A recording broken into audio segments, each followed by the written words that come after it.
ना खोल रही है।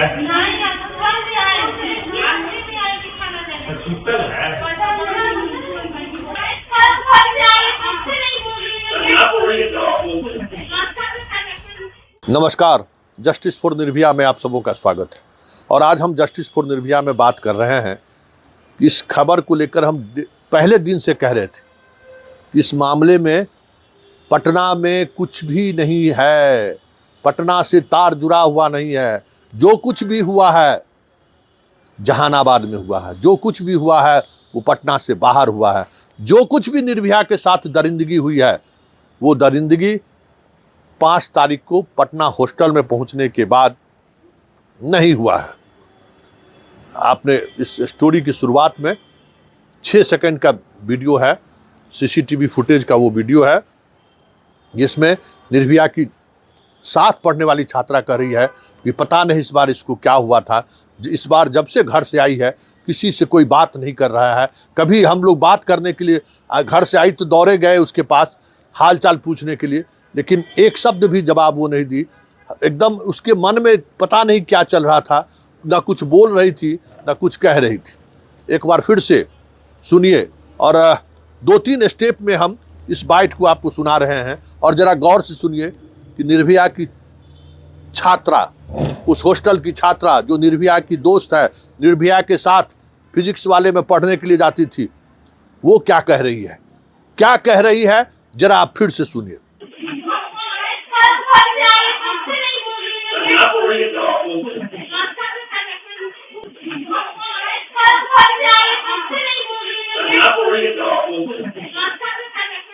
ना खोल रही है।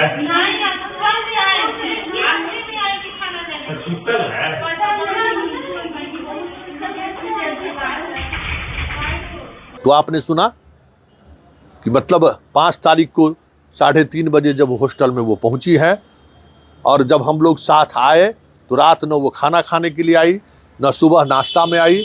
और इस दौरान जब भी हम लोगों की मुलाकात हुई वो किसी से कुछ बात कर ही नहीं रही थी, गुमसुम रह रही थी।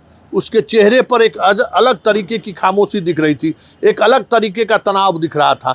हम लोग पूछ भी रहे थे कि क्या हो गया तुमको, कुछ बात है क्या, घर पर कोई बात हुई है क्या, लेकिन कोई जवाब नहीं दे रही थी, बस एक हल्की मुस्कुराहट के साथ खामोश हो जा रही थी। तो ये जो हम खबर लगातार चल रहे थे कि इस मामले का पटना से कोई तार नहीं जुड़ा हुआ है, अब ये बातें इस वीडियो के आने के बाद लगभग ये बातें साबित हो चुकी है कि यहाँ पर कुछ नहीं हुआ है। ऐसे में ये सवाल उठना लाजमी है। ये तमाम यूट्यूबर्स जो भोंक कर कह रहे थे कि निर्भया के साथ दरिंदगी यहीं पे हुआ है, दरिंदगी करने वाला मंत्री का बेटा है, दरिंदगी करने वाला मकान मालिक का बेटा है, क्या क्या नहीं कहा जा रहा था, क्या क्या नहीं कह रहे थे वो लोग। क्या ये माना जाए कि इस खेल में जो लोग इस तरीके से स्टोरी चलाने, इस तमाम यूट्यूबर्स के पीछे जो इस तरीके की स्टोरी चलाने वाले लोग थे, वही निर्भया के कातिल तो नहीं है?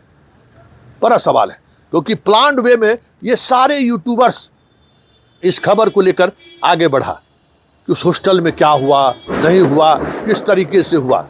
ये ऐसी बातें हैं जो कहीं न कहीं ये जता रहा है कि इसके पीछे कोई न कोई मास्टरमाइंड है जो इस पूरे मामले को एक गलत दिशा में आगे बढ़ाई और उसका असर अनुसंधान में भी पड़ा और आज ये मामला सीबीआई तक पहुंच गई।